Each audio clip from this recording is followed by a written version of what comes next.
Hello everyone. तो जैसे कि एपीएसएसबी में आप सभी को पता चल गया होगा, जिसको नहीं पता चलता है उनको मैं बता दूं कि एपीएसएसबी ने रीजनिंग इंक्लूड कर दिया है। बहुत पहले से मैं कहते आ रहा था, लगभग 2 साल से, कि एपीएसएसबी बहुत जल्दी ये कर सकता है और रीजनिंग इंक्लूड हो सकता है। इसीलिए मैं पहले से भी बहुत एस्पिरेंट्स को ये भी कहता था कि आप रीजनिंग की प्रिपरेशन ज़रूर कीजिए। रीजनिंग बहुत ज़्यादा अच्छा इस इम्पॉर्टेंट तो है ये। इसके आने से एक और चीज़ आप लोगों को समझ में आ रहा है कि अगर आप रीजनिंग की प्रिपरेशन कर रहे हैं तो आप एसएससी के लिए प्रिपरेशन भी आप साथ में कर सकते हैं, जो कि सेंट्रल लेवल पे जो एसएससी का एग्जामिनेशन होता है वो भी कर सकते हैं आप। बहुत सारे एग्जामिनेशन में रीजनिंग की वजह से हेल्प होगा। अगर आपको रीजनिंग आता है तो आप बैंक्स के एग्ज़ाम दे सकते हैं और इस तरीके से बहुत सारे एग्जामिनेशन आप दे सकते हैं। तो ये एक इसका नेगेटिव एस्पेक्ट, बहुत लोग बोल रहे हैं कि पढ़ना ज़्यादा पड़ेगा, ये तो है ही, लेकिन साथ साथ आपका बहुत ज़्यादा स्कोप खुल रहा है अलग सब्जेक्ट्स के लिए, सॉरी, और अलग एग्ज़ाम्स के लिए। तो ये देखिए, सबसे पहले इसका इम्पोर्टेंट हुआ है। तो इस नोट पे मैं आपको दिखा दूं कि अभी जो हमें क्या क्या पढ़ना है। अब देखिए, हमारा जो सिलेबस है ना, उसमें आप बहुत इम्पोर्टेंट एक ये देखिए कि जीके जीएस को जनरल अवेयरनेस कर दिया गया। ठीक है, जनरल अवेयरनेस हो गया है वो, यानी करंट अफेयर्स उसमें ज़्यादा रहेगा। जनरल अवेयरनेस में करंट अफेयर्स का पोर्शन ज़्यादा रहता है, ये इसलिए जीके और जीएस अलग, जीए है ये, अभी जीए इंक्लूड कर दिया गया है। दूसरा चीज़, आपका इंटेलिजेंस या रीजनिंग बोला जाता है जिसको, वो इंक्लूड है।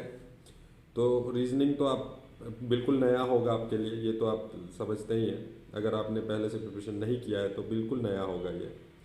और दूसरी चीज़ मैं और बताना चाहूँगा कि इसमें मैथमेटिक्स जो था, जिसको एलिमेंट्री मैथ्स नाम से दिया गया, वो अब आपको एप्टीट्यूड नाम से आ रहा है।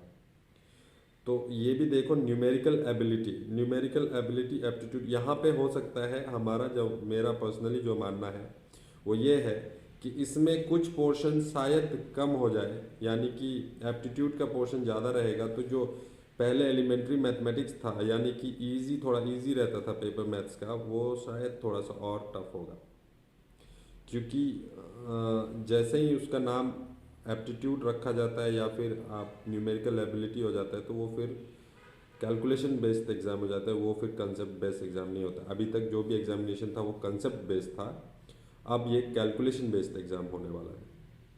और अब आपका जो इंग्लिश था, तो जिस तरीके से आप उसको करते थे वो तो है ही, उसमें कोई चेंजेस ज़्यादा है नहीं।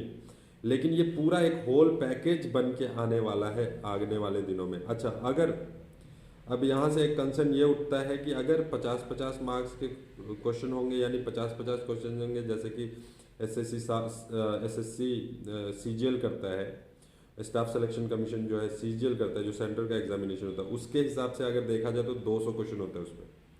और टाइम उसका आपको जो मिलता है, वो टाइम मिलता था 3 आवर्स पहले 150 क्वेश्चन के लिए, यानी कि 3 सेक्शन 50-50 ईच, 3 आवर्स मिलता था। अब जो टाइम होगा, अब 3 आवर्स से तो बढ़ेगा तो है नहीं, क्योंकि 3 आवर्स से बढ़ा के कोई एग्जामिनेशन करना ये तो पॉसिबल नहीं है। तो अब आप समझिए कि अगर 50 क्वेश्चन और ऐड हो गए रीजनिंग के, तो ये जो पूरा 200 का जो क्वेश्चन का सेट बनेगा, और इसके लिए आपको समय मिलेगा 300। तो अब कट ऑफ के पीछे भागने की ज़रूरत नहीं है, अब आपको स्पीड के ऊपर भागना पड़ेगा। अब आपको स्पीड से काम लेना पड़ेगा। अब एग्जामिनेशन का पूरा तौर तरीका चेंज होने वाला है, बिल्कुल इंटायरली। जो लोग पहले से दे के आ रहे हैं उनको और ज़्यादा कंसर्न होना चाहिए। जिन्होंने 3-4 बार दिया हुआ है एसएससी सीजीएल को दिया हुआ है, एपीएसएसबी का सीजीएल को दिया हुआ है, उनके लिए ये होल न्यू चेंज होगा। क्योंकि जो नए आएंगे उनको तो कोई फ़र्क पड़ता नहीं कि क्या पूछा था क्या नहीं पूछ रहा था। लेकिन जो नए होंगे उनको तो एग्ज़ाम समझने में ही, जो पुराने हैं उनको तो एग्ज़ाम समझने में ही दिमाग ख़राब हो जाएगा। क्योंकि पीछे आप 3 साल कुछ और प्रिपरेशन करके आए हो, अब अचानक से आपको अलग सा आएगा। इस बार क्वेश्चन का पैटर्न भी चेंज हो सकता है, इस बार क्वेश्चन का टफनेस भी चेंज हो सकता है, इस बार क्वेश्चन का सब कुछ चेंज है, एकदम वनरेबल कंडीशन पे आ गया। देखिए, इससे आपको नुकसान होगा या फ़ायदा होगा, जिस जो भी पहले से प्रिपेयर कर रहा होता है, यानी कि बहुत पहले से प्रिपेयर कर रहा है, जिसका 2-3 अटैम्प्ट हो चुका है, उसको थोड़ा सा नुकसान होता है इससे। जब भी सिलेबस और पैटर्न चेंज होता है तो उसको नुकसान होता है, क्योंकि उसको अडाप्ट होने में प्रॉब्लम होता है, क्योंकि वो पहले का माइंडसेट पे चल रहा होता है और उसको अडाप्टेशन में प्रॉब्लम होती है। अगर आप अडाप्ट हो जाते हो तो आपको प्रॉब्लम नहीं होगी। अच्छा, अगर ये रीजनिंग इंक्लूड होने की वजह से टाइम बाउंडेशन का जो केस जो मैंने बताया आपको, कि टाइम बाउंडेशन जो है वो किस तरीके से देखा जाएगा। 3 आवर्स का एग्जामिनेशन है, अगर आपको सपोज कर लो 3 आवर्स का एग्जामिनेशन है और आपको 200 क्वेश्चन मिलते हैं, तो ऑब्वियस सी बात है कि कट ऑफ नीचे जाएगा। जो पहले आपका 300 में 280 260 कट ऑफ होता था वो नहीं रहेगा।